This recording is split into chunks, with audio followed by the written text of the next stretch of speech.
So for a while now, we've been talking about this new profiling tool for Flash content called Monocle. Well, this product is now released and it has the new name of Adobe Scout. And it's actually free for you to use right now. So in this tutorial, I want to show you how to download it and how to enable your Flash content to be able to be profiled by Scout, and then just take a tour of the interface. So the place to get Adobe Scout is on the Creative Cloud. So if you go to creative.adobe.com, you're going to need a Creative Cloud account. Now you can just go ahead and get a free account. If you don't, if you don't have a paid account, that's fine, because again, you have access to it right now for free. And if you come to that page, you'll see that we now have the Game Developer Tools, which is part of a bigger launch which contains Scout as well as the Gaming SDK. So you're going to want to get all of this if you're interested in game development. But I'm just going to go ahead and click download. And from this page, you're going to see obviously you can get the Flash tools like always. And then here you can get Adobe Scout. So just go ahead and download it. It should actually correctly determine what operating system you're on. And also, if you're into game development, download the Gaming SDK. And this contains all kinds of frameworks like Starling, Feathers, Away 3D. It also contains a bunch of native extensions for you to use for mobile devices. And then also we have the Flash C++ compiler, and that is what previously was known as Alchemy. But go ahead and download Adobe Scout. So if I open up Scout, we can see it's got some content in here right now, but I'm going to go ahead and close this. And that just actually goes to show that any Flash content that is running on your system, whether it be in Flash, whether it be in Adobe Air, or even you can enable it for mobile devices, Scout is immediately going to start profiling that content. But let's say that I have some existing content. So I'm going to go ahead and open up this Swift file, which is just a game that I've been developing. So I'm just going to hit play game. I'm just going to, well, that wasn't very successful, but it doesn't matter. So I'm just going to play a little bit and close it. Now you'll see already that Scout has started to acquire some information, some profiling information, but it doesn't give me access to, for instance, the action script function calls, which is going to allow me to see how long these function calls are taking. It also doesn't allow me to see stage 3D rendering, top activities, activity sequence. Basically, all the cool stuff that's inside of Scout is not showing up, and that's because we have to compile our applications with a special flag, which is this advanced telemetry option. And this is what's going to make you able to nicely profile your content. So how do you actually do that? So the easiest is actually in Flash Builder 4.7. This is actually built into the UI now. So what I'm going to do is to say new, I'll just create a new action script project. I'll just call it Scout Test. And just click Finish. So we're not going to do anything with this application, but I just want to show you how to enable that telemetry option is just to go into your project properties. And then under ActionScript Compiler, you can see we now have these telemetry options. Well, there's only one, and we can check this off to enable detailed telemetry. And then once we do that, our resulting Swift or Air file that we create is going to be able to have all of that information that you want inside of Adobe Scout. So now another issue which comes up, which I mentioned before, is what if we already have a Swift file and we either can't recompile it or just don't want to recompile it? Well, there's a few different things you can do. Essentially, you can enable a Swift to be profiled. And the easiest way to do it is to use this tool created by my evangelism colleague, Renan Erickson. If you go to renan.com, it'll bring you to his blog. And the most recent post here contains this Air application, which is called Swift Scout Enabler. And this essentially is great because it allows you to just take an existing Swift file, drag it onto this application, and then it will immediately generate a Swift, an identical Swift, that's been enabled for telemetry. So you can see you can download that Air application here.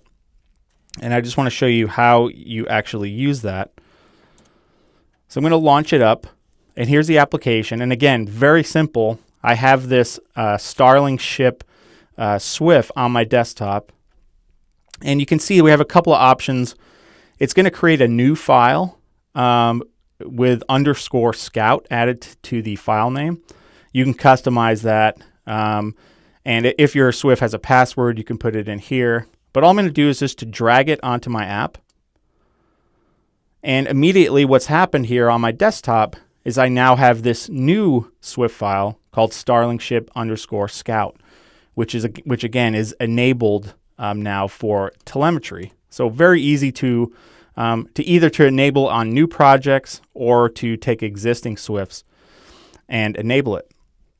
So now one of the things you'll notice about Scout is any Flash content that I'm going to be running is going to be profiled here.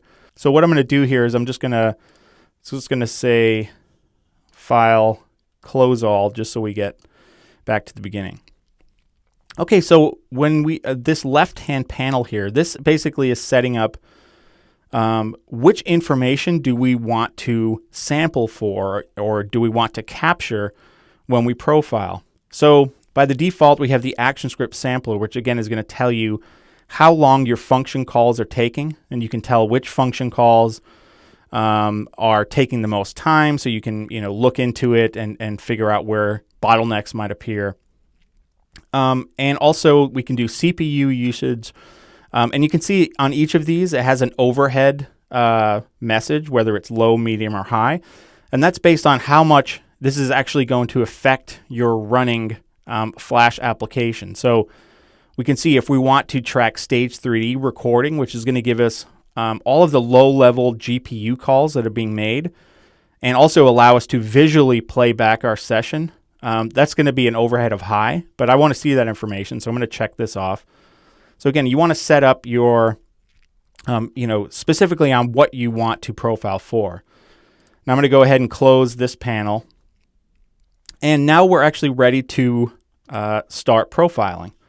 So what I'm going to do is to launch that Swift, which again has been enabled, and we can see it's already doing some stuff there inside of Scout. So let me just play this for a second, and then I'll kill myself. So lots of excitement, lots of action. All right. Let me just go into that. Okay, so now I've killed myself. The game is over. So now I'm going to stop my Swift. So now let's look at what information was actually captured and how I can look at that information. So up at the top is essentially my timeline. So we can see here the entire session that was captured here. And I can move along that timeline just by dragging on this little rectangle. And down in the frame timeline here, what I can see is all of the individual frames, and it allows me to drill down to information about that specific frame. So I'm going to scale this up. And one of the things you'll notice here in this timeline is this red line, and that's called the budget. That's basically saying, this Swift was actually set to run at 60 frames per second, which means that on each frame it has, budget for 17 milliseconds. So if I'm doing some type of action script or some type of operation is happening that's going over this red line, well, that's a problem because that means that we're essentially going to skip a frame because there's too much to do and I'm using too much time. So that's generally not a good thing. So what I can do now is to drill into this. So we can see here that I have this big spike here on this frame. So I'm going to select that frame. And now we can actually get detailed information about it. So we can see here the action script that was being called. We can drill down into that. And it allows me to see the built-in packages that were being used. And that's essentially the Flash Player APIs. Or we can drill into user packages. And here we can see the two packages I'm using. So I'm using green sock, and I'm also using Starling. And when I select Starling, we can see down here in the ActionScript panel, I have the starling.onEnterFrame, which is the one function that was running when this frame hit. So I can just expand all of this and start drilling down and look at the call stack essentially. And each of these is going to have a time associated with it. So I can come down, and here we can see the ones that are grayed out are actually, if I just select everything now, we can see that that's actually a different ActionScript library. This is mine because it's at the top level. So here I have menu.playClick, and we're actually seeing all of my ActionScript, and I can isolate that as well. So now another thing that I might want to check is for, okay, I see this huge spike, but what happened on this frame? Like I can take a guess what happened, but it would be good if I could see what was actually happening. And now since Starling is obviously targeting Stage 3D, I can delve into the Stage 3D rendering. And what you're seeing here is an actual reproduction of the visuals that were there on this particular frame. And on the right here are all of the Stage 3D calls that are being made. Now, one of the things that should jump right out to you, look at all these texture uploads. Now that is obviously going to cause a slowdown, because when we're uploading a lot of textures to the GPU, that's going to obviously cause a slowdown. Now another thing we can do is to go piece by piece through the draw triangles calls. So I can go to draw triangles here, and just by using the arrow keys, we can see that draw triangles call actually made the ship appear. And again, I can come up and we can see that draw triangles. It's a little hard to see there, but the score was just drawn. And I can continue going, and we can see one layer of stars was being redrawn on that. But more importantly, what I want to do is to see what happened here to make this happen. So I'm going to go back one frame, and we can see very clearly what happened. Well, this is when I clicked on play game, and then it now switched to the play state for the game. So you can imagine what I was doing there is, as soon as you hit play game, I'm essentially creating my object pools of things like bullets and particles. So that's why you're seeing all that texture generation. Now this is potentially acceptable because it's at the very beginning. I don't want to see a huge spike like this, obviously, in the middle of the gameplay. Okay, so let's look at some of the other information we can get in here. Now, I do want to warn you that there is more information than you would ever want available to you here in Scout. And to be honest with you, it can get a little overwhelming. If you're a hardcore ActionScript guy and this is awesome to you, to be honest with you, a lot of this stuff I'm not even sure how to process yet. But what I can do is to see the top activities on a specific frame. So here we can see the breakdown of time. So 96, or 70%, it's easier to look at a percentage, was happening in the enter frame event. And now here is Flash Player things, rasterizing edges, decompressing images, and it also enables me to see garbage collection. So I'm going to do is to scroll over where I died, and here you can see we have a big spike. And what I can do is to start looking at things. So here we can see we have garbage collection happening. We can see a big spike in garbage collection. And we can go to the activity sequence here to see all of the different activities that were happening. And in my ActionScript panel now, we can see that that's where my garbage collector was kicked in. And I can look here that essentially that's inside of my death function, and that's where I'm essentially killing things. So when the game has actually, when the game is over, when you've died, that's when I implement that. And again, we can see if I go back, that's what the screen looked like immediately when I died. And then essentially I'm killing all of that stuff, and that's why there's a big spike in the GC. So now another thing I can do is to zoom in here, and I can get a one-to-one view of this. Now a nice little thing that I found this is useful for is to fine-tune your collision detection. So I'm doing essentially distance-based collision detection between the ship's center, and the bullet center. Well, I can see right on that frame, that's right where the collision happened. So, that might be acceptable. Maybe I want to tweak it a little bit. So having this visual preview of what's available on a specific frame is very, very useful. So again, I'm not going to go hardcore into all the features here.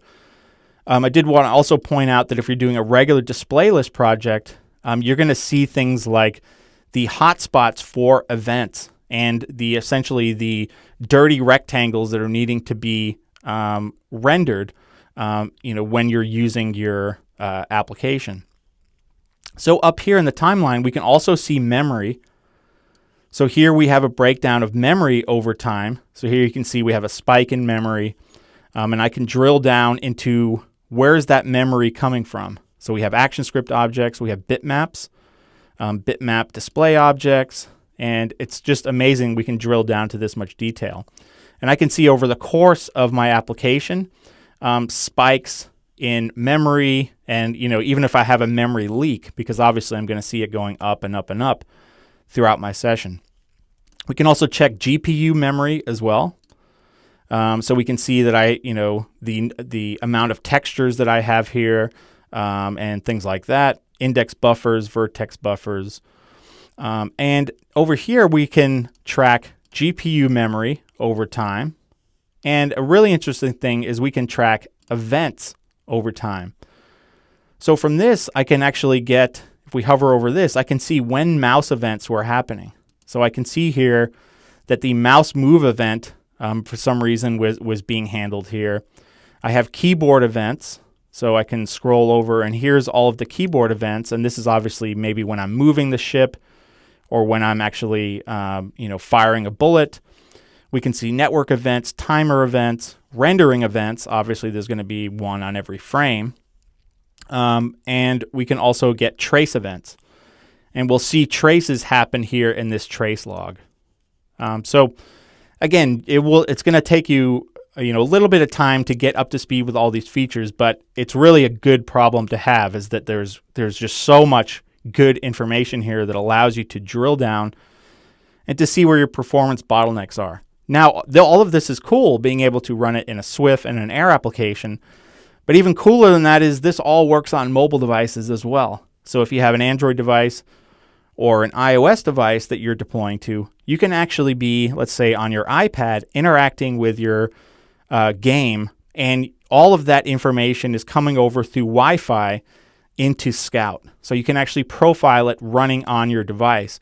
And I do plan on doing a tutorial soon covering that aspect of it, but it's pretty simple. You just have to get the Adobe Scout app from either the iOS App Store or the Android market. So that's just a basic introduction to getting started with Scout. And leave some feedback in the comments. If you have any questions, specific questions, I'll make sure that there's some members of the Adobe Scout team that are following that thread as well.